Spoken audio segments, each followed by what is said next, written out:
નમો લોહે સૌહરિહંતાણમ નમો લોહે સૌવેદાણમ નમો લોહે સૌઆયર્યાણમ નમો લોહે સૌજયાણમ નમો લોહે સૌત્રિકાળવતી શ્રાવણમ ઓમકારમિંદુ સંયુક્ત નિત્યમ જયંતિ યોગિના કામદમ ઔષધો છે ઓંકારાય નમો નમઃ મંગલમ ભગવાન મંગલમ ગૌતમોર્મિ મંગલમ કુંકુંદારી વિજેન્દ્રમોષ મંગલમ નમઃ સમરિષ્ઠાય સ્વાનુભૂત્યા ચકાસ્તે ચિત સ્વભાવાય ભવાય સર્વમાં વિભાવ નિયુત નિરાકાર.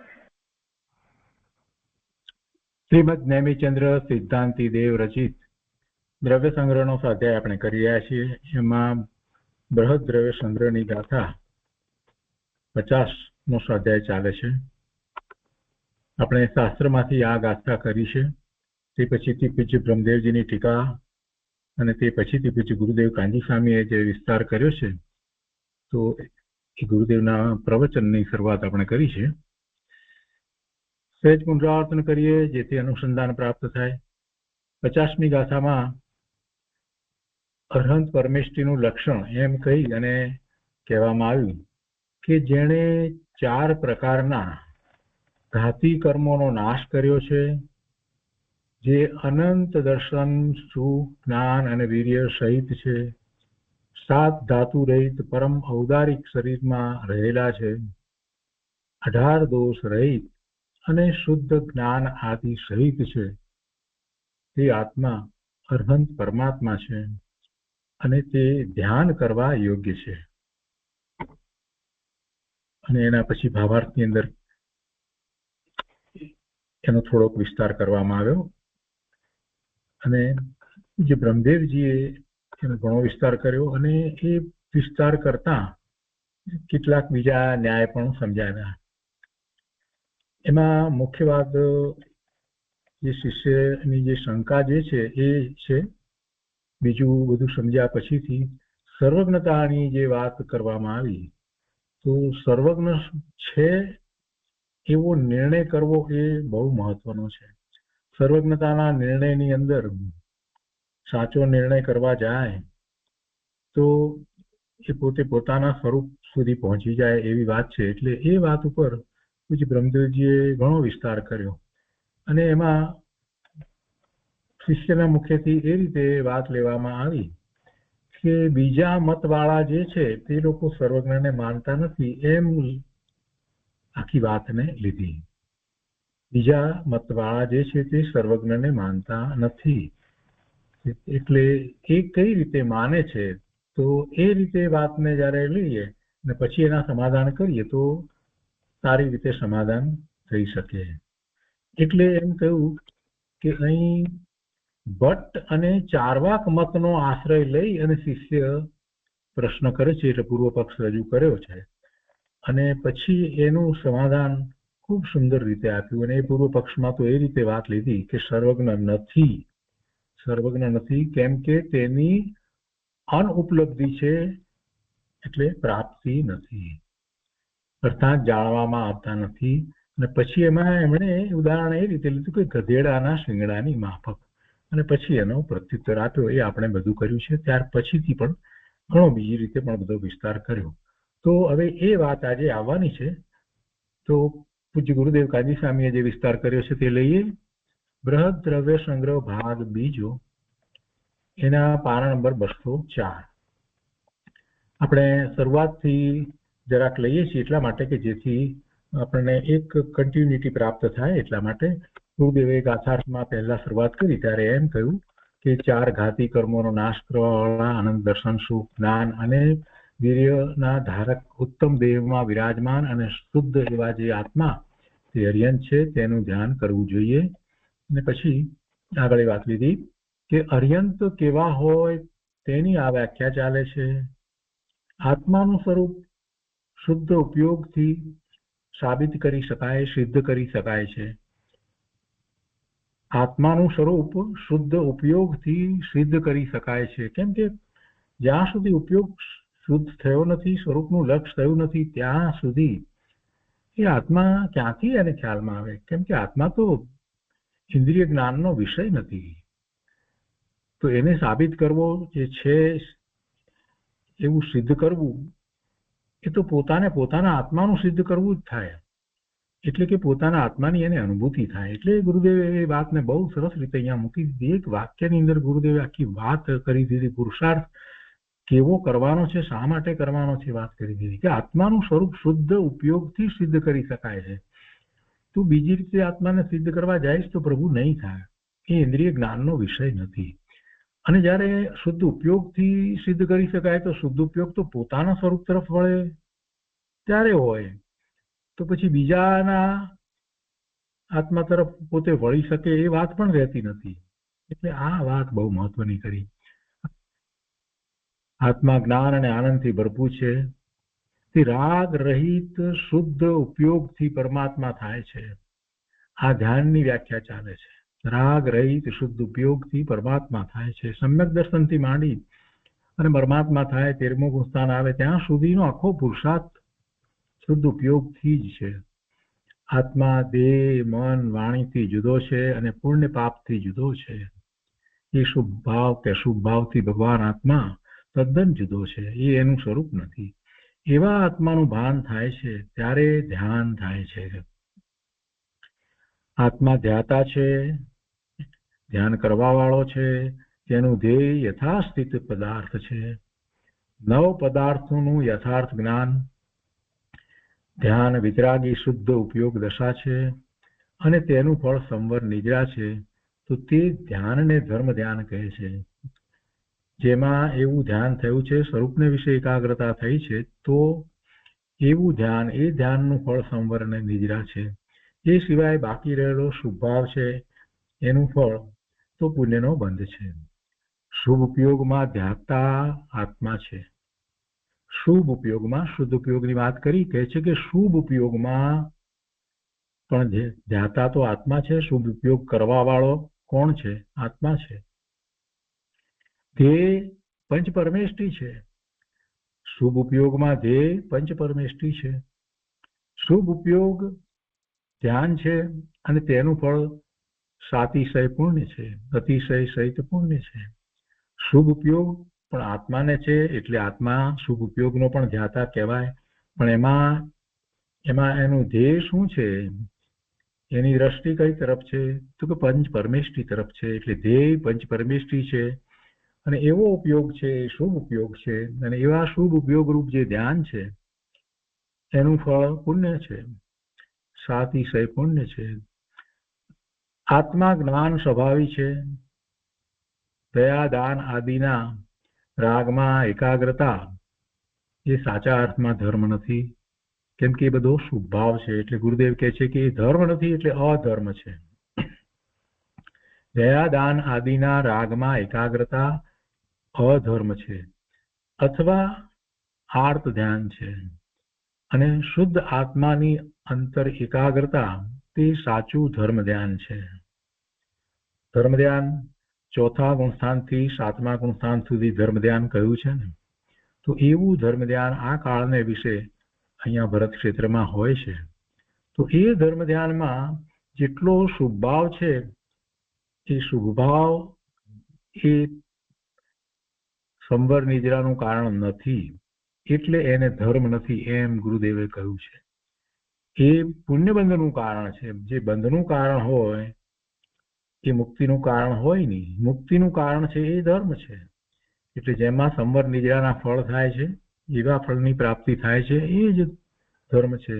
અને જેમાં પુણ્યનો બંધ પડે છે તો એ ધર્મ નથી. એટલે ગુરુદેવ કહે છે કે એ દયાદાન આદિના રાગમાં શુભ ભાવમાં એકાગ્રતા અધર્મ ધ્યાન છે અથવા તો આર્ત ધ્યાન છે. જયારે આર્ત ધ્યાન કહ્યું ત્યારે કોઈકને જરાક અઘરું પડે, એમ લાગે કે ગુરુદેવે આર્ત ધ્યાન કેમ કહ્યું? કેમ કે સૂક્ષ્મ પ્રકારે આપણે વિચાર કરીએ તો એમાં એ બહારમાં છે, પરનું લક્ષ છે, સ્વનું લક્ષ તો છે નહીં. અને એમાં શુભ કે અશુભ ભાવ હોય, એમાં અશુભ ભાવ નથી, એટલે શુભ ભાવ તો છે. પણ શુભ ભાવ જે છે એમાંય એને જેટલી રુચિ જે છે, જેટલો શુભ ભાવનો આગ્રહ છે, શુભ ભાવમાં એને એમ છે કરવા લાયક છે, આ બધું જે કંઈ થોડું ઘણું અંશે પણ જે રહ્યું હોય તો એ આર્ત ધ્યાન થઈ જાય છે. કોઈ પણની ઈચ્છા અતિ ઈચ્છા, તીવ્ર ઈચ્છા એમ જે આર્ત ધ્યાન થઈ જાય છે એવી રીતે એમાં પણ આર્ત ધ્યાન થાય. અને કેટલીક વખતે તો એ શુભાવને માટે થઈ અને બીજી રીતે વિચાર કરવા જાય છે, બીજા અન્ય સંબંધીના તો ઈર્ષા વગેરે થાય તો પણ એમાં એને આર્ત ધ્યાન વગેરે થઈ જાય છે. તો એ વિષય અત્યારે નથી આપણો. આર્ત ધ્યાન ને રૌદ્ર ધ્યાન આપણે પહેલા સમજ્યા છીએ. ધર્મ ધ્યાનની વાતની અંદર 6ઠું 7મું 4થું 5મું 6ઠું 7મું એ ગુણસ્થાનની વાતમાં ધર્મ ધ્યાન લીધું છે અને એમાં એને સંવર ને નિજરા હોય છે. તો એ સંવર ને નિજરા સહિત છે એ સાચું ધર્મ ધ્યાન છે. એટલે ગુરુદેવ કહે છે કે શુદ્ધ આત્માની અંતર એકાગ્રતા તે સાચું ધર્મ ધ્યાન છે. હવે કહે છે કે અહીં શુભ પરિણામને ધર્મ ધ્યાન વ્યવહારથી કહેલ છે. ક્યારે? અહીં એટલે કે જ્યારે એને શુદ્ધ આત્માનું લક્ષ્ય થયું છે, સ્વરૂપમાં એકાગ્રતા થઈ છે અને સાચું ધર્મ ધ્યાન પ્રગટ થયું છે, જેમાં એને સંવરને નિજરા થઈ રહ્યા છે. આવું થઈ રહ્યું છે એ વખતે જે સમ્યક દ્રષ્ટિ છે એની દ્રષ્ટિ સ્વરૂપ તરફ છે, શ્રદ્ધા સમ્યક થઈ છે, તો એને જે શુભ ભાવ જે છે એ શુભ ભાવને વ્યવહારથી ધર્મ ધ્યાન કહેલ છે. એટલે અહીં શબ્દ છે એ મહત્વનું છે. શુદ્ધ આત્માની અંતર એકાગ્રતા તે સાચું ધર્મ ધ્યાન છે એમ કયા પછીથી ગુરુદેવ કહે છે કે અહીં એટલે જેને શુદ્ધ આત્મા એકાગ્રતા થઈ છે, સાચું ધર્મ ધ્યાન પ્રગટ્યું છે, એને શુભ પરિણામ થાય છે તો એને વ્યવહારથી ધર્મ ધ્યાન કહેલ છે. એટલે કે નિશ્ચયથી તે ધર્મ ધ્યાન નથી પણ વ્યવહારથી કહેલ છે. આગળ કહે છે કે આત્માના ભાન સહિત જેને શુભ ઉપયોગ વર્તે છે તે શુભનું ધ્યેય પંચ પરમેષ્ટિ છે અને એ વ્યવહારની વાત ચાલે છે. એ વ્યવહાર ધર્મ છે અથવા તો એ વ્યવહારથી ધર્મ ધ્યાન છે પણ આત્માના ભાન સહિત છે, સમ્યક દર્શન સહિત છે. અહીંયા સુધી આપણે સ્વાધ્યાય કર્યો. તો હવે આજે આગળ લઈએ છીએ. ગાથા ભાવાર્થમાં ગુરુદેવ કહે છે અરિહંતના સ્વરૂપની વાત અહીંયા આગળ ચાલી રહી છે ને એટલે કહે છે. અને અરિહંતના સ્વરૂપની વાત કેમ ચાલી રહી છે? કેમ કે આપણે અત્યારે વ્યવહાર ધર્મ ધ્યાનની વાત કરી રહ્યા છીએ. જેને નિશ્ચયથી ધર્મ ધ્યાન પ્રગટ થયું છે એને બાકી રહેલો શુભ ભાવ, અને બાકી રહેલો શુભ ભાવ એટલે વધારે શુભ ભાવ હોય ઘણી વાર તો ચોથા ગુણસ્થાને તો શુભ ભાવ જ વિશેષ છે. શુભ ભાવ જ વિશેષ છે, ક્યારેક જ શુદ્ધ ભાવ છે. પાંચમે થોડોક વધારે શુદ્ધ ભાવ છે છતાંય મુખ્યતા તો શુભ ભાવની જ રહે છે. એટલે ચોથા પાંચમા ગુણસ્થાને જયારે ધર્મ ધ્યાન કહ્યું છે તો શુભ ભાવ તો ઘણો જ છે અને ઘણો શુભ ભાવ છે. તો એ શુભ ભાવ ને જયારે વ્યવહાર મોક્ષ માર્ગ કયો અથવા તો વ્યવહારથી ધર્મ ધ્યાન કહેવામાં આવ્યું તો પછી એ વ્યવહારની વાતને પણ પૂરેપૂરી સમજવી જોઈએ ને.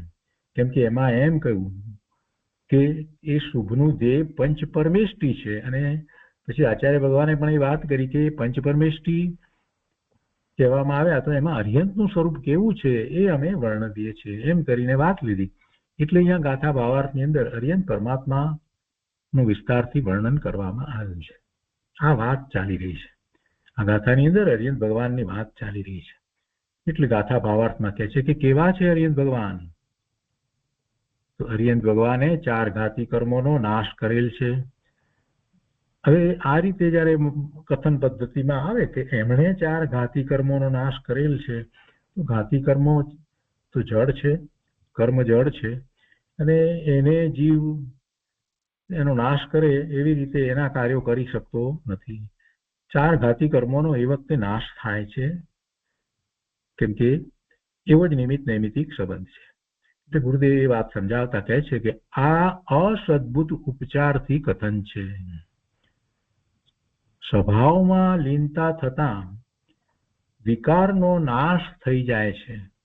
વિકારનો નાશ થઈ જાય છે તો પૂર્ણપણે વિકારનો નાશ થઈ જાય છે. તો પછી એ વિકારમાં જે નિમિત્ત કારણ હતા એવા એ ઘાતી કર્મો જે છે એનો પણ નાશ થઈ જાય, એનો ક્ષય થઈ જાય, એની પૂર્ણપણે નિજરા થઈ જાય. એટલે સ્વભાવમાં લીનતા થતા વિકારનો નાશ થઈ જાય છે. આત્મા વિકારનો નાશ કરે છે અથવા તો વિકારના નિમિત્ત કારણ એવા કર્મોનો નાશ કરે છે એ વાત ઉપચારથી કથન છે. જ્યારે પોતે સ્વભાવમાં લીનતા કરે છે ત્યારે કોઈ વિકાર ઉત્પન્ન થતો જ નથી. સ્વભાવમાં લીનતા કરવાથી વિકાર ઉત્પન્ન થતો નથી.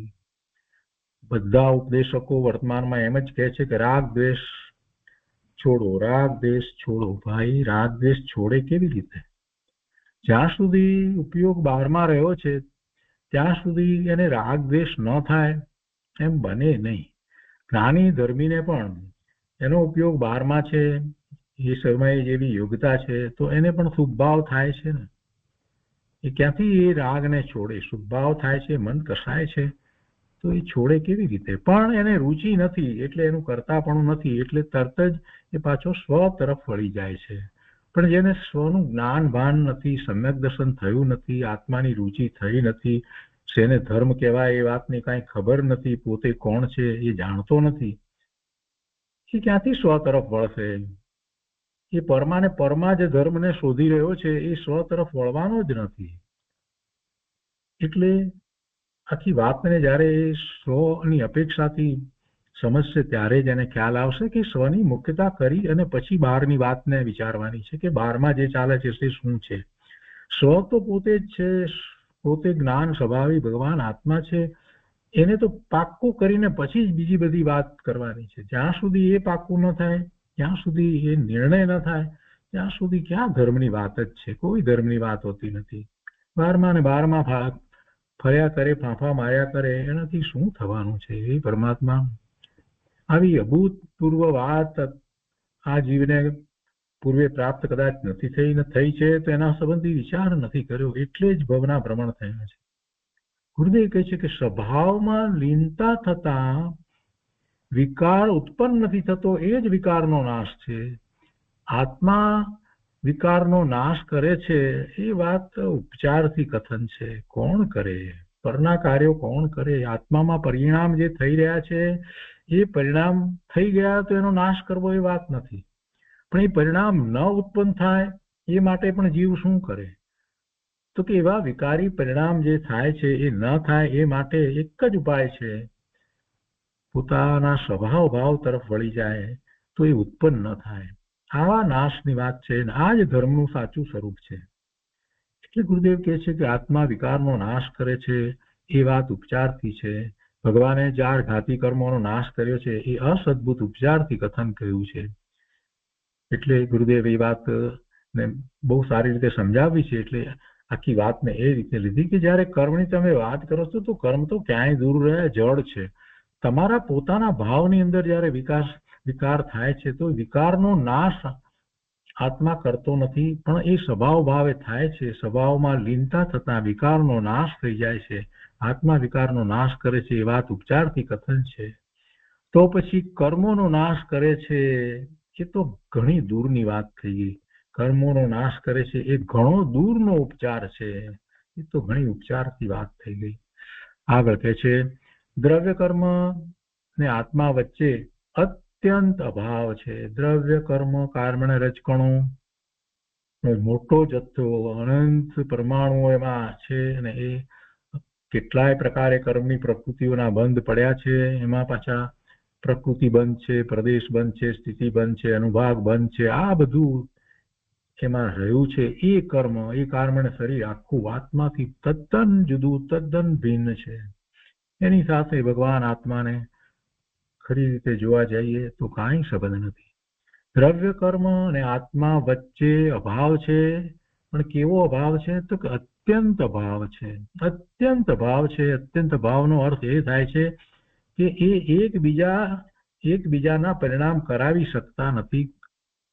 અત્યંત અભાવનો અર્થ જ એ થાય છે કે કોઈ કોઈના પરિણામ કરાવી ન શકે એવો અભાવ છે. અત્યંત અભાવ છે. દ્રવ્ય કર્મ અને આત્મા વચ્ચે અત્યંત અભાવ છે. તેનો નાશ કર્યો એમ કેવું એ ઉપચાર કથન છે. કર્મોએ આત્માના ગુણોનો ઘાત કર્યો નથી. એને ઘાતી કર્મ આપણે કહીએ છીએ એ પણ ઉપચારથી કથન છે. કેમ કે બીજા કર્મોની પ્રકૃતિ જે છે એના કરતા આ પ્રકૃતિ જે છે એ કેવા પ્રકારની છે એ સમજાવવા માટે આપણે એમ કહીએ છીએ કે ઘાતી કર્મની પ્રકૃતિ છે. સ્વભાવ ભાવના ઘાત કરવામાં નિમિત્ત કારણ થાય છે.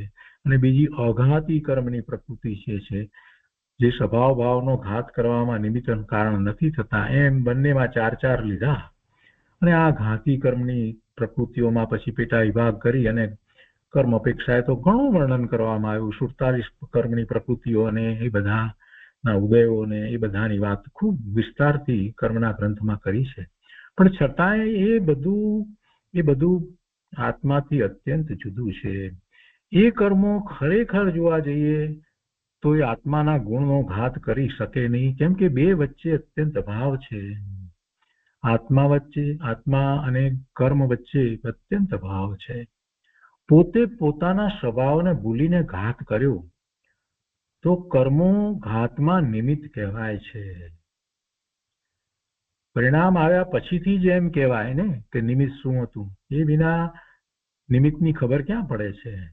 પોતે પોતાના સ્વભાવને ભૂલીને સ્વભાવ ભાવનો ઘાત કર્યો ત્યારે પછી એ જોવા જાય છે કે કેવી રીતે એને સ્વભાવનો ઘાત કર્યો, તો એને ખ્યાલ આવે છે કે પોતે કર્મોના ઉદય સાથે જોડાયો. કયા કર્મોના ઉદય સાથે જોડાયો? ઘાતી કર્મની પ્રકૃતિઓના ઉદય સાથે જોડાયો એટલે સ્વભાવ ભાવનો ઘાત થયો. એ બધી વાત આખી પછીની વાત છે. ઘાત તો થઈ ગયા પછીથી ખબર પડે. એટલે નિમિત્ત જે છે એ નિમિત્ત ખરેખર કાંઈ કરતું નથી. પોતે પોતાના સ્વભાવનો ઘાત કરે છે. કેવી રીતે કરે છે? તો કે સ્વભાવને ભૂલી ગયો એ જ પોતાના સ્વભાવ ભાવનો ઘાત છે. સ્વભાવ ભાવે થતો નથી એ જ સ્વભાવ ભાવનો ઘાત છે. આગળ કહે છે કે જીવમાં પૂર્ણ આનંદ દશા પ્રગટ હોય તો વિકાર હોઈ શકે નહીં. પણ વિકાર પ્રત્યક્ષ દેખાય છે તો તેના નિમિત્ત કર્મ છે. પોતાને વિકાર પ્રત્યક્ષ દેખાય છે તો પોતાની પર્યાયમાં છે, અને એવી પર્યાય થઈ છે એમાં નિમિત્ત તરીકે કર્મ છે. એ કર્મ નિમિત્ત છે. જીવનું વિકારી પરિણમન પણ અસહાય છે.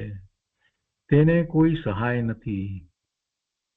વિકાર કરે કે અવિકારી ભાવ કરે તે સ્વતંત્રતાથી કરે છે. કોઈની સહાયથી કરતો નથી. કોઈ એ કરાવતું નથી. અસહાયનો અર્થ એમ થાય છે કે સ્વતંત્રતાથી કરે છે. ભગવાન આત્મા અસહાય છે. અસહાય છે એટલે દુઃખી છે. ભગવાન આત્મા અસહાય છે એટલે એ તકલીફ વાળો છે. એવો હલકો થઈ ગયો છે. એ અસહાય છે એટલે નિર્માલ્ય થઈ જાય છે. એવા બધા અર્થ નથી થતા. અસહાયનો અર્થ એ થાય છે કે એને કોઈની બીજાની સહાયની જરૂર નથી. એ સ્વતંત્ર છે, પરિપૂર્ણ છે, એ જ અસહાય હોય. અસહાયને એમ સમજવાનું છે, જેને સહાયની જરૂર પડે એને તો પોતાનું સામર્થ્ય ઓછું હોય તો જ સહાયની જરૂર પડે ને. મારે તમારી સહાયની જરૂર પડે છે એનો અર્થ એ છે કે મારું એટલું સામર્થ્ય નથી, મારામાં એ શક્તિ નથી, એટલે મને તમારી સહાયની મદદની જરૂર છે. આ રીતે જયારે વિચાર કરીએ તો આપણને ખબર પડે કે અસહાય શબ્દ ધર્મની અંદર કેવી રીતે વપરાય છે. અસહાયનો અર્થ એવો નથી, નિર્માલ્યતા એવો અર્થ નથી. અસહાયનો અર્થ અહીંયા એમ થાય છે કે પોતે સક્ષમ છે, સ્વતંત્ર છે, પોતાના પરિણામ પોતાથી કરે છે. એટલે અસહાય શબ્દને સમજવાની જરૂર છે. લૌકિકમાં અસહાય શબ્દો દ્વારા મોટા ભાગે જે ખ્યાલ આવે છે એવો અહીંયા નથી સમજવાનો. જીવનું વિકારી પરિણમન પણ અસહાય છે એટલે એ કોઈને કારણે થતું નથી.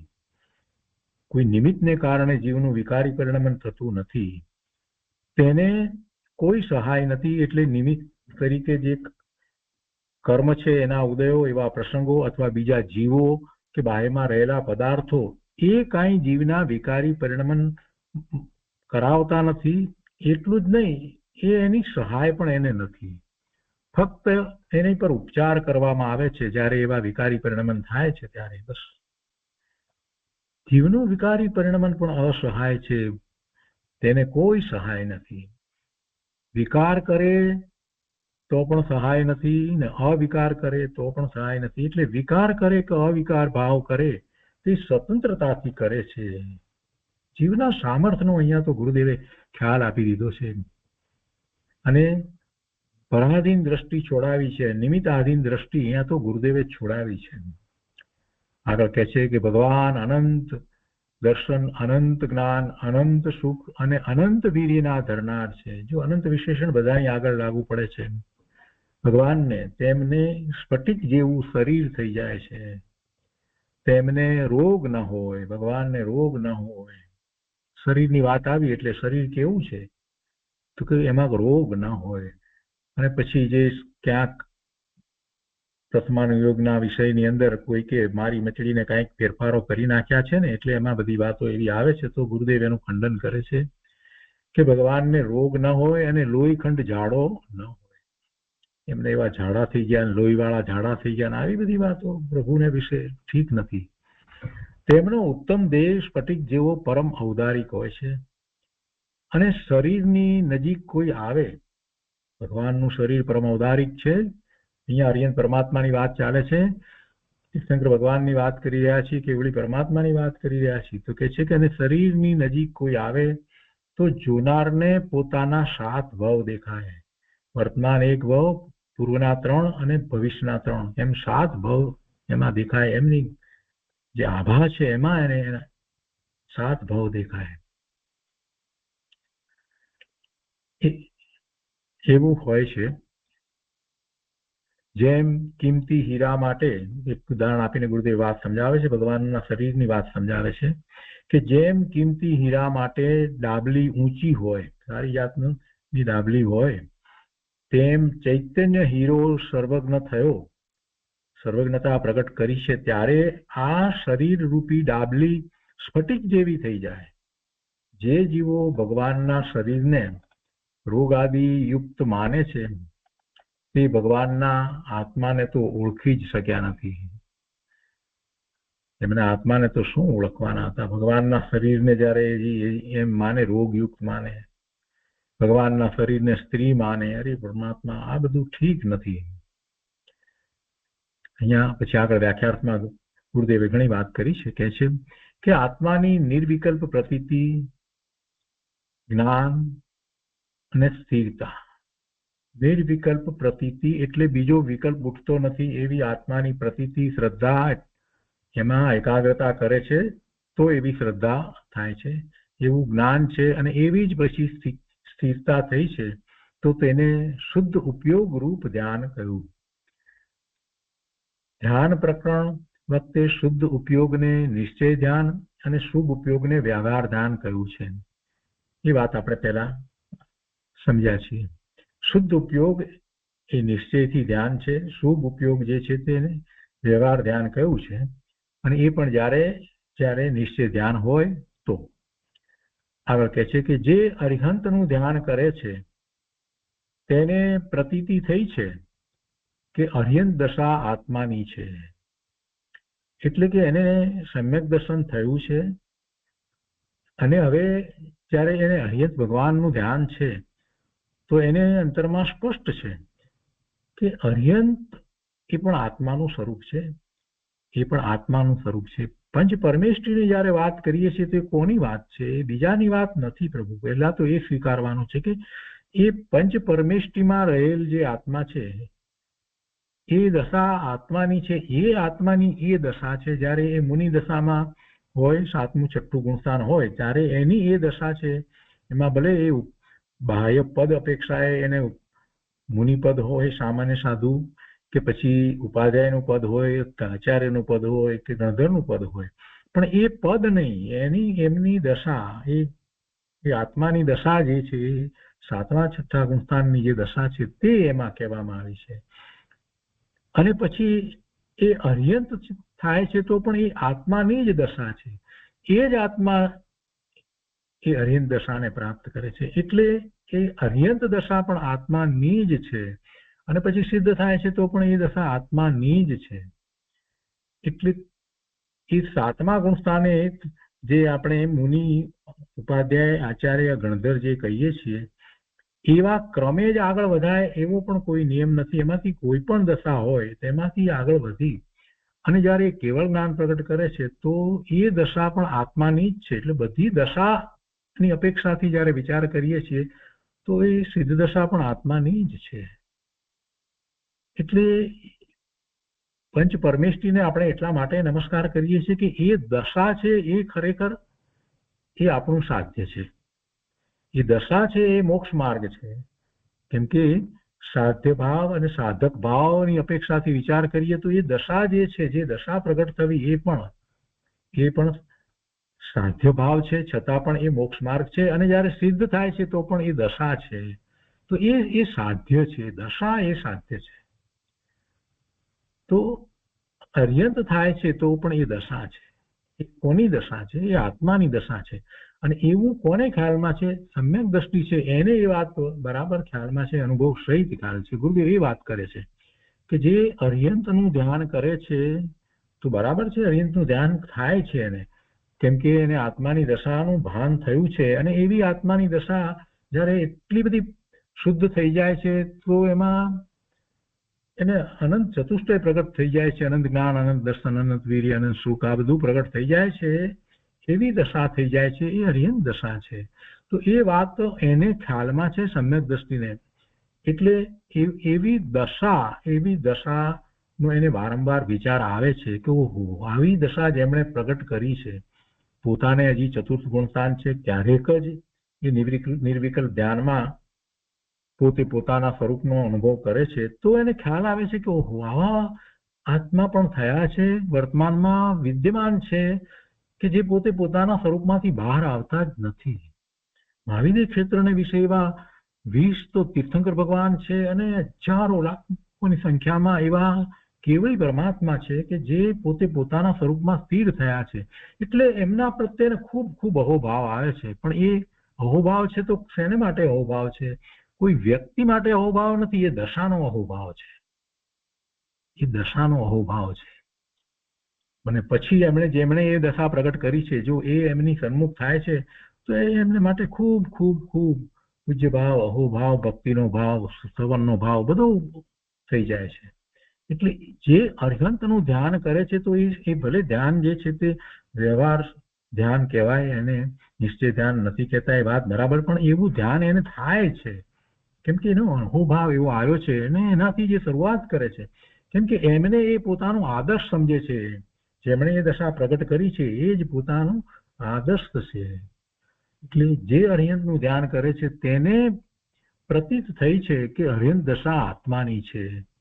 તેને વર્તમાન અલ્પ પર્યાય હોવા છતાં, પોતાની પર્યાય હજી એટલી થઈ નથી એટલે અલ્પ પર્યાય હોવા છતાં સ્વભાવની રુચિ છે. તેથી ભવ ભ્રમણ લાંબુ હોઈ શકે નહીં, એને વધારે ભવ નહીં હોય. તેને વિકાર નિમિત્તને અલ્પજ્ઞ પર્યાયની રુચિ હોતી નથી. એને વિકાર નિમિત્ત ને અલ્પજ્ઞ પર્યાયની રુચિ હોતી નથી. પૂર્ણ પર્યાયની રુચિ એટલે પૂર્ણ દશા જે છે તો પ્રગટ થવાની છે, એવા નિર્ણયપૂર્વક જ એનો પુરુષાર્થ થઈ રહ્યો છે. વિકારની તો ક્યાંથી રુચિ હોય? નિમિત્તની પણ કાંઈ રુચિ હોતી નથી. એ વખતે નિમિત્ત એવા જ હોય છે. શુભ ભાવ વખતે અર્હંતનો આદર કરે છે.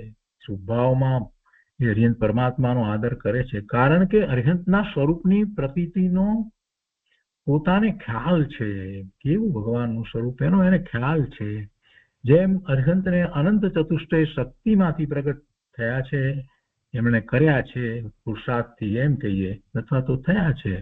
જેમ અર્હંતે અનંત ચતુષ્ટય શક્તિમાંથી પ્રગટ કર્યા છે, અનંત ચતુષ્ટય, તેમ હું પણ અનંત ચતુષ્ટય મારી શક્તિમાંથી પ્રગટ કરી અર્હંત દશા પ્રાપ્ત કરીશ અને કર્મો ટળી જશે.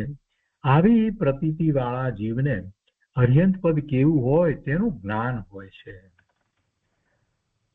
આત્માના ભાન વિના અર્હંતના પદની ખબર ખરેખર પડતી નથી. સમ્યક દર્શન વિના અર્હંત પદનો ખ્યાલ જ નથી આવતો. માહિતી રૂપે આપણે ગમે તેટલું અર્હંત પદને જાણીએ, ઘણો જ વિસ્તાર કરીએ, એની પાનાઓ ભરી અને નોંધ લખીએ, બધી વાત બરાબર છે, પણ છતાંય આત્માના ભાન વિના અર્હંતના પદની ખબર ખરેખર પડતી નથી. ભગવાને સર્વજ્ઞ દશા થવા પહેલા મોહનો નાશ કર્યો અને પછી જ્ઞાનાવરણ, દર્શનાવરણ અને અંતરાય એમ 3 કર્મનો એક સમયમાં નાશ કર્યો. 12મા ગુણસ્થાને જ્યારે પોતે ક્ષીણ મોહ છે એટલે પોતે મોહનો નાશ કરી ચૂક્યા છે એવી દશામાં છે, એ વખતે બીજા શુક્લ ધ્યાન દ્વારા પોતે ત્રણે ત્રણનો એક સાથે જ્ઞાનાવરણ, દર્શનાવરણ અને અંતરા એ ત્રણ કર્મનો એક સમયમાં નાશ કરે છે. વ્યવહારનું કથન છે, નાશ થઈ જાય છે, એવી એકાગ્રતા થાય છે, એવું શુક્લ ધ્યાન થાય છે. અને તેથી ભગવાને અનંત જ્ઞાન, અનંત દર્શન, અનંત સુખ અને અનંત આનંદ, અનંત વીર્ય પ્રગટ કર્યા છે. પ્રગટ થાય છે, થઈ જાય છે એવી દશા છે, જે પોતાનું શુદ્ધ સ્વરૂપ જે છે એ પ્રગટ થઈ જાય છે. આમ સ્વભાવથી ઉત્પન્ન શુદ્ધ અને વિનાશ રહિત જ્ઞાન, દર્શન, સુખ અને વીર્ય પ્રગટ કર્યા છે એવા અર્યંત પરમાત્મા છે. 13મા ગુણસ્થાનની દશાની આપણે વાત કરી રહ્યા છીએ. પોતાનો સ્વભાવ આનંદ રસ કંદ છે. નિર્ણય તો આ કરવાનો છે, પોતે જ્ઞાન આનંદ સ્વભાવી ભગવાન છે, એટલે તો આ બધું પ્રગટ થાય છે. પોતાનો સ્વભાવ આનંદ રસ કંદ છે, તેમાં પ્રતીતિ અને ઉપયોગ રૂપ પરિણમન થવાથી પર્યાયમાં આનંદ પ્રગટે છે. અચેતન પદાર્થની ઉપેક્ષા અને ચેતન પદાર્થની અપેક્ષા કરવાથી આ આનંદ પ્રગટે છે. અહીંયા ગુરુદેવે આપણને એ દર્શાવી દીધું કે ભાઈ, અચેતન પદાર્થની ઉપેક્ષા એટલે તું એનું લક્ષ છોડ, જરાક પણ હજી તને અચેતન પદાર્થનું લક્ષ થતું હોય તો છોડ, અને ચેતન પદાર્થ એટલે તારું ચૈતન્ય સ્વરૂપ, એની અપેક્ષા છે એટલે એનું લક્ષ કર, તો આનંદની પ્રાપ્તિ થશે. આ પ્રમાણે ભગવાનને અનંત ચતુષ્ટય જ્ઞાન, દર્શન, વીર્ય અને સુખ પ્રગટે છે. વળી નિશ્ચય નહીંથી અર્યંત ભગવાનનો આત્મા શરીરથી રહિત છે. શરીર સાથે આત્મા છે, હજી વર્તમાનમાં છે, શરીર સાથે જ છે, પણ છતાં પણ નિશ્ચયથી તો એ શરીરથી ભિન્ન પડી ગયા છે. નિશ્ચય નહીંથી અર્યંત ભગવાનનો આત્મા શરીરથી રહિત છે. તો પણ વ્યવહાર નહીંની અપેક્ષાથી 7 ધાતુથી રહિત અને હજારો સૂર્યની સમાન દેદીપ્યમાન પરમ ઔદારિક શરીરને ધારણ કરે છે. તે કારણથી શુભ દેહમાં બિરાજમાન છે. ભગવાનના શરીરમાં મેલ હોતો નથી. ભગવાનના શરીરને રોગ હોય અને લોહીખંડ જાડો 6 માસ રહે, એ વાત બને નહીં, એ બને જ નહીં. એ વાત જે આવે છે એ વાત ઠીક નથી. ભગવતીના 15મા શતકમાં કહ્યું છે કે ભગવાનને રોગ થયો છે, 6 માસ લોહીખંડ જાડા રહ્યા અને દવા લીધી તથા તેમની વાણી બંધ રહી, પણ તે બધી વાત ખોટી છે. એવી વાત હોય નહીં. ભગવાનને અનંત ચતુષ્ટય પ્રગટ થયા ત્યારે શરીરની પર્યાય સ્વયં પરમ ઔદારિક રૂપ થઈ ગઈ છે. કેવળી ભગવાનની વાત છે. જેમને જન્મથી પરમ ઔદારિક શરીર નથી, એમને પણ જ્યારે કેવળ જ્ઞાન પ્રગટ થાય છે તો પછી એ શરીર જે છે એ શરીરના પરમાણુઓ પણ બધા ફેરવાઈ જાય છે. એવા કેવળી ભગવાનને 13મા ગુણસ્થાને જ્યારે આવે છે, અનંત ચતુષ્ટય પ્રગટ થાય છે, ત્યારે શરીરની પર્યાય સ્વયં પરમ ઔદારિક રૂપ થઈ જાય છે.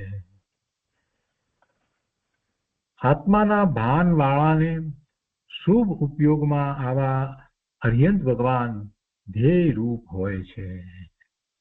જો આત્માના ભાન વાળાને શબ્દ મૂકી અને ગુરુદેવ દરેક વખતે આપણને યાદ કરાવે છે કે ભાઈ સમ્યક દર્શન સહિત હોય એને ખરેખર આવી અર્યંતની સાચી ભક્તિ, સિદ્ધની સાચી ભક્તિ વગેરે એને હોય છે.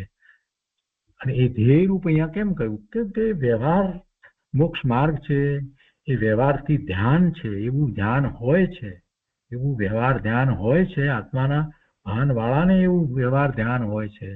જેમ જેમ એની દશા ઊંચી થતી જાય છે તેમ એ સમય ઓછો થતો જાય છે અને સ્વરૂપનો સમય વધતો જાય છે. એટલે કે 7મા ગુણસ્થાનની દશાની અંદર એને ભગવાનનું ધ્યાન હોય અને તરત જ પાછા એ સ્વભાવ ભાવે પરિણમી જાય છે, સ્વરૂપમાં એકાગ્રતા કરી લે છે.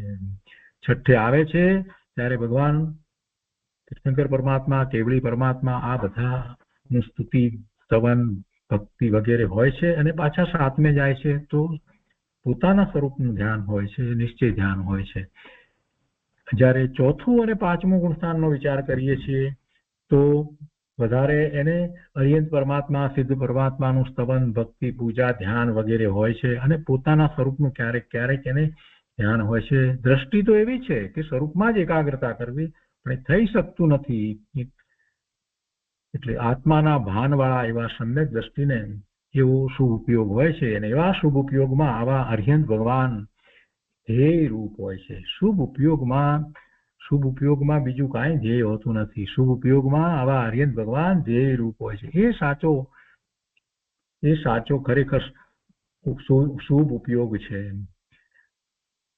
અરિહંત ભગવાનને પૂર્વની છદ્મસ્ત દશામાં આહાર હોય, અરિહંત ભગવાનને પૂર્વની છદ્મસ્ત દશામાં આહાર હોય, પણ નિહાર જન્મથી હોતો નથી.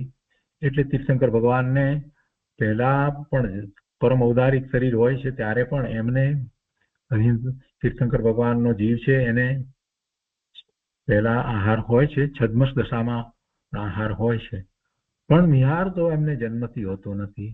અને કેવળ દશા થયા પછી આહાર નથી હોતો, નિહાર તો હોતો નહીં, આહાર પણ નથી હોતો. તીર્થંકર ભગવાનનું શરીર એવું છે કે જન્મથી એમને આહાર હોય ને નિહાર ન હોય. બધું જે ખોરાક બધો જે છે એ આખો જેનું એને કહીએ કે એનું દહન થઈ અને એ વાયુ રૂપે જ નીકળી જાય, બીજી રીતે નિહાર એમને નથી હોતો. ત્યારે બીજા અન્ય કેવળી જે છે એમને આહાર નિહાર હોય, પણ પછી તો એમને કેવળ જ્ઞાન થયા પછી એમને આહાર કે નિહાર કાંઈ એમને હોતું નથી. એટલે કેવળ દશા પછી આહાર નિહાર બંને હોતા નથી. જ્યારે કેવળ સૂર્યના કિરણો ફાટ્યા ત્યારે શરીરમાં સૂર્ય જેવી તેજી આવી જાય છે. આત્મા શાંત થઈ ગયો તે વખતે શરીરમાં પણ શાંત રસરૂપ પરિણામે પરિણમેલા પરમાણુ જેટલા જગતમાં હતા તે સર્વે એમના શરીર રૂપે પરિણમી જાય છે. શાંત રસ જેવો ઉત્કૃષ્ટ શાંત રસના પરમાણુ, જેમાં શાંત રસ વહેતો હોય એવા પરમાણુ, એ એમના શરીરના પરમાણુ એવા પરમાણુ થઈ જાય છે, એવા પરમાણુ આવી જાય છે. કેમ કે શરીરના પરમાણુ તો સતત બદલાયા કરતા હોય છે. એટલે કહે છે કે શાંત રસરૂપ પરિણામે પરિણમેલા પરમાણુ જેટલા જગતમાં હતા તે સર્વે એમના શરીર રૂપે પરિણમી જાય છે. અંદર આવા શુભ દેહમાં ભગવાન વિરાજમાન છે એમ કહ્યું છે. વળી ભગવાન શુદ્ધ છે એટલે કે 18 દોષ રહિત છે. સર્વજ્ઞ ભગવાનને ક્ષુધા ન હોય, ભગવાન આહાર પાણી ન લે, ભગવાન આહારે ન લે ને પાણી પણ ન લે, દવા પણ ન લે. અરિહંતને તૃષા ન હોય, ભય ન હોય, દ્વેષ ન હોય, રાગ ન હોય, મોહ ન હોય, તેમને ચિંતા હોતી નથી, તેમને શરીરમાં વૃદ્ધાવસ્થા ન હોય. કોઈ જીવ 8 વર્ષે કેવળ પામે અને પછી હજારો વર્ષનું આયુષ્ય હોય તો પણ તેના શરીરમાં કરચલી પડતી નથી, વૃદ્ધાવસ્થા શરીરમાં દેખાય નહીં. ચૈતન્યને અનુસરીને વર્તતા પરિણામ રૂપી ઉપયોગ સર્વજ્ઞને હોય છે. પોતાનું શુદ્ધ સ્વરૂપ ચૈતન્ય સ્વરૂપ એને અનુસરીને વર્તતા પરિણામ રૂપી ઉપયોગ, શુદ્ધ ઉપયોગ સર્વજ્ઞ પરમાત્માને હોય છે. પણ એક જ્ઞેયથી ખેસવી બીજી તરફ જવું એવો ઉપયોગ હોતો નથી. ભગવાનનો ઉપયોગ એક જ્ઞેયથી બીજા જ્ઞેય તરફ જાય એમ એવો ઉપયોગ હોતો નથી. છદ્મસ્ત અવસ્થામાં ઉપયોગ બદલાય છે, પણ હવે જ્યારે પોતે કેવળી થયા છે ત્યારે ઉપયોગ બદલતો નથી. એક જ્ઞેયથી ખસી અને ઉપયોગ બીજા તરફ જાય એમ હોતું નથી. છદ્મસ્તને વિગ્રહ ગતિમાં જ્ઞાન ઉપયોગ રૂપ કાર્ય હોતું નથી. કોઈ પણ જીવ જે છે એ દેહ છોડી અને બીજી ગતિમાં જ્યારે જાય છે તો એ વિગ્રહ ગતિની અંદર જ્ઞાન ઉપયોગ રૂપ કાર્ય હોતું નથી અને એથી મરણ કહેવાય છે. એથી જ્ઞાન ઉપયોગ રૂપ કાર્ય હોતું નથી ત્યારે સામાન્ય રીતે જીવનું મરણ એમ કહેવાય છે. જ્યારે ભગવાનને સદા અનંત જ્ઞાન દર્શનનો ઉપયોગ હોય છે એટલે એ 14મા ગુણસ્થાનથી જ્યારે એ શરીરને છોડે છે ત્યારે પણ એમનો ઉપયોગ તો એવો જ રહે છે, અનંત જ્ઞાન દર્શન રૂપ ઉપયોગ રહે છે. માટે એ મરણ નથી, એને આપણે નિર્વાણ કહીએ છીએ. નિર્વાણ ફક્ત એટલા માટે નથી કહેતા કે હવે ભવ નથી થવાનો, એટલું જ એક કારણ નથી. એ તો કારણ છે જ કે હવે ભવ નથી થવાનો અને એ જીવ એક જ સમયમાં સિદ્ધશિલા ઉપર વિરાજમાન થઈ જાય છે. એ બધી વાત તો સાચી, પણ સાથે આ પણ એક મહત્વનું કારણ છે કે એમનો ઉપયોગ, એ જ્ઞાન દર્શનનો ઉપયોગ એમને એ વખતે હોય છે. સામાન્ય બીજા જીવોનો વિચાર કરીએ તો એમને વિગ્રહ ગતિમાં જ્ઞાન ઉપયોગરૂપ કાર્ય હોતું નથી. ભગવાનને તો એક સમય પણ એના વિનાનો હોતો નથી, એમ કેવું છે. કેમ કે 14મા ગુણસ્થાનથી એક જ સમયમાં સિદ્ધશિલા ઉપર બિરાજે છે, તો એ એક સમય પણ ખાલી હોતો નથી. એ વખતે પણ એમનો એવો જ જ્ઞાન દર્શનનો ઉપયોગ હોય છે અને એ સતત જળવાઈ રહે છે. સિદ્ધ થઈને ત્યાં બિરાજી ગયા છે તો પણ શું છે, એ જ છે, એ જ દશા છે. સતત એમનો જ્ઞાન દર્શન ઉપયોગ રહે જ છે. ભગવાનને ખેદ નથી, ભગવાનને મદ નથી, રતિ નથી, વિસ્મય નથી, જન્મ નથી, નિંદ્રા નથી, તેમજ વિષાદ નથી. એ પ્રકાર 18 દોષથી રહિત આપ્ત જિનેન્દ્ર ભગવાન છે. એવા ભગવાનને અનંત નમસ્કાર હો. આગળ કહે છે કે જેનું આવું નિશ્ચય અને વ્યવહારથી અરિહંતના સ્વરૂપ, જેને આવું નિશ્ચય અને વ્યવહારથી અરિહંતના સ્વરૂપનું જ્ઞાન હોય છે, જેને આવું જ્ઞાન છે, જેને આવું નિશ્ચય અને વ્યવહારથી, બે રીતે હોવું જોઈએ ને. એટલે સમ્યક દર્શન થયું હોય તો જ એને નિશ્ચયપૂર્વક એવું જ્ઞાન હોય. બાકી તો માહિતી જ્ઞાન તો ભલે હોય, પણ નિશ્ચયથી તો ત્યારે જ કહેવાય કે એને પોતાને સમ્યક દર્શન થયું હોય. એટલે ગુરુદેવ કહે છે કે જેને આવું નિશ્ચય અને વ્યવહારથી અરિહંતના સ્વરૂપનું જ્ઞાન હોય, તેણે અરિહંતને ઓળખ્યા કહેવાય. અરિહંત આપ્ત પુરુષ છે, હિતને માટે માનવા લાયક પુરુષ છે, પોતાના હિતને માટે માનવા લાયક પુરુષ છે. જો અરિહંતને ક્ષુધા તૃષા હોય તો કર્મમાં રસ એટલો રહી ગયો હોવો જોઈએ અને એટલી આત્મામાં પણ નિમિત્ત નૈમિતિક સંબંધથી અશુદ્ધતા બાકી રહી ગઈ હોવી જોઈએ. જો અરિહંત ભગવાનને ક્ષુધા હોય, ભૂખ લાગતી હોય, તૃષા હોય, તો એનો અર્થ શું થયો? ગુરુદેવ કહે છે કે એનો અર્થ એ થયો કે એને કર્મમાં રસ એટલો રહી ગયો હોવો જોઈએ, કર્મસાધના ઉદય સાથે જોડાતા હોવા જોઈએ. ક્ષુધા અને તૃષા કોને લાગે છે? કોને લાગે છે કે જેને હજી વેદનીય કર્મ જે છે ને, એ યશાતા વેદનીય કર્મની ને કારણે, એના ઉદયને કારણે એવી ક્ષુધા અને તૃષા હોય છે. અને સાથે મોહનીય કર્મનો ઉદય વર્તો હોય એટલે એને એમ જ લાગે કે મને ક્ષુધા છે ને મને તૃષા છે. પણ ભગવાનને ક્યાં છે? એટલે કહે છે કે જો અરિહંતને ક્ષુધા તૃષા હોય તો કર્મમાં રસ એટલો રહી ગયો હોવો જોઈએ અને એટલી આત્મામાં પણ નિમિત્ત નૈમિતિક સંબંધથી અશુદ્ધતા બાકી રહી ગઈ હોવી જોઈએ. એનો અર્થ એવો થાય. એટલે પેલા જે લોકો કહે છે ને ભગવાનને આહાર ના અંતે, એ બધી વાત બરાબર બેસતી નથી. એ હોઈ શકે નહીં. સિદ્ધાંતથી વિચાર કરીએ તો બધી પ્રથમાનુયોગની વાતોને, બધી વાર્તાઓને કેટલી રીતે કેટલાય લોકોએ ફેરવી એને કરી છે અને બિચારા ભોળા જીવો એને ધર્મ માને છે. એ બધી વાતો કરે છે, એમ સમજે છે કે આ બધી ધર્મની વાત છે. અરે એ મિથ્યાત્વના પોષણભાઈ કરી રહ્યા છો. તમે અરિહંત ભગવાનને સાચી રીતે ઓળખતા નથી. ભગવાન વિશે તમે આવી વાત કરો છો તો હજી જ્યારે ભગવાનને પણ સાચી રીતે, વ્યવહારથી પણ સાચી રીતે જ્યારે ઓળખતા નથી, તો પછી એમના આત્માને તો શું ઓળખવાના હતા ને? ભગવાનના આત્માનો વિચાર કર્યા વિના સ્વરૂપનો, પોતાના સ્વરૂપનો વિચારે ક્યાંથી આવે? શું ધર્મ થવાનો હતો? એટલે કેટલીક વાત પ્રથમાનુયોગની જે છે, આ વાતનો પોતે જાતે નિર્ણય કરી અને એને સમાધાન મેળવવા જોઈએ. નકામાની સંપ્રદાયની બુદ્ધિ એ ખોટી જડતા પકડી રાખવી ન જોઈએ. સાચું અરિહંતનું સ્વરૂપ નહીં સમજાય, અને નહીં સમજાય ત્યાં સુધી આત્માનું લક્ષ નહીં થાય. ગુરુદેવે કેવી સરસ રીતે તર્ક દ્વારા સમજાવ્યું કે ભાઈ તમે આમ માનો છો અરિહંતને અશુદ્ધતા ઠરે, તો પછી જો તમે એમ માનશો કે એમને પણ જે અશુદ્ધતા બાકી રહી ગઈ છે તો પછી અરિહંતને અશુદ્ધતા ઠરે છે, પણ એમ છે નહીં. તેથી શુદ્ધ કહેલ છે. હવે અરી શબ્દમાંથી 3 અર્થ કાઢ્યા છે. અરીમાંથી વાચ્ય મોહનીય કર્મ થાય છે, તેને રજ શબ્દ છે, તેમાંથી જ્ઞાનાવર્ણીય અને દર્શનાવર્ણીય એમ 2 કર્મો વાચ્ય છે. જે બહુ સરસ રીતે ગુરુદેવ વાત લીધી છે. હરિમાંથી હરિ માંથી વાચ્ય તરીકે મોહનીય કર્મ થાય છે એનો નાશ. અને રજ શબ્દ છે તો તેમાંથી જ્ઞાનાવરણીય અને દર્શનાવરણીય એમ બે કર્મ વાચ્ય છે.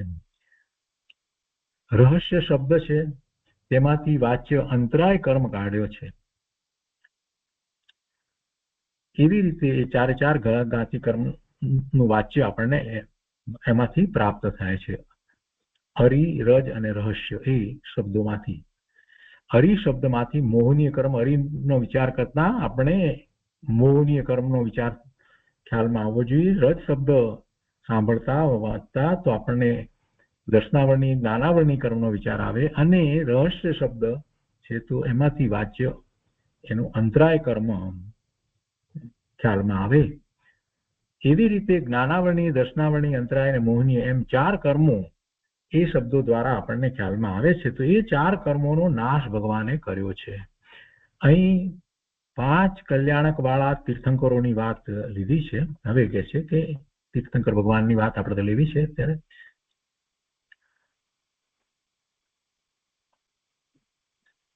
આમ કર્મોનો નાશ કર્યો હોવાથી ભગવાન અરિયંત દેવો અને ઇન્દ્રોથી 5 કલ્યાણરૂપ પૂજાથી યોગ્ય અને બને છે. એટલે અહીંયા તીર્થંકર ભગવાનની વાત લીધી છે તો એમને 5 કલ્યાણકો હોય છે.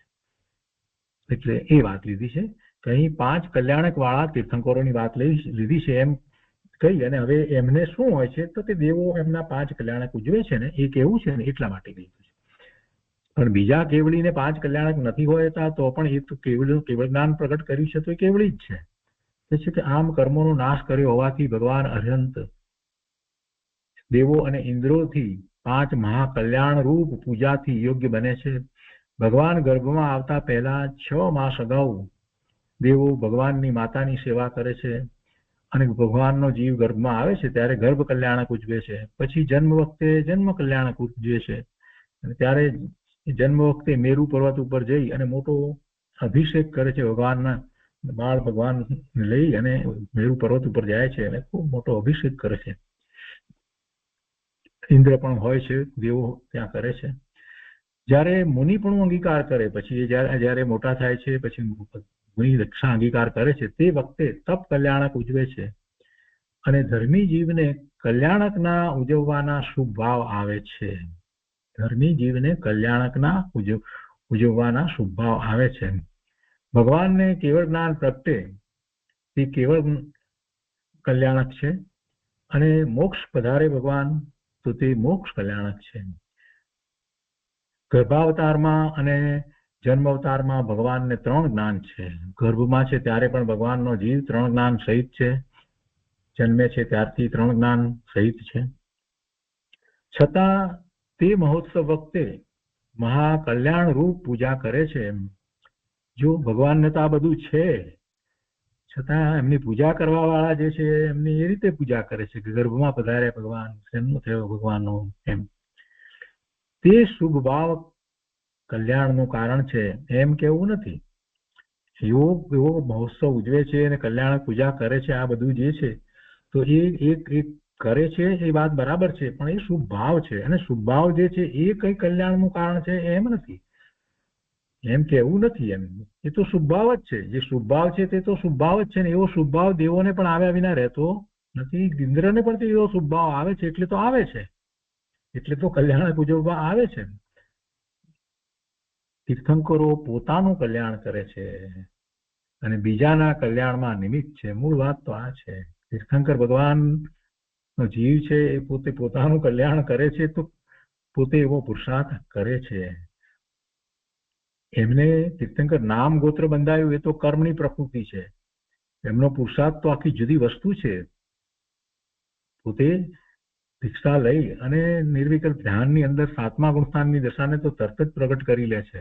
અને તીર્થંકરનો જીવ તો મૌન રહે છે અને પછી ખૂબ પુરુષાર્થ છે. સ્વરૂપમાં જ એકાગ્રતા 7મા ગુણસ્થાનની દશામાં એટલી બધી એકાગ્રતા કે શ્રેણી ચડી જાય છે.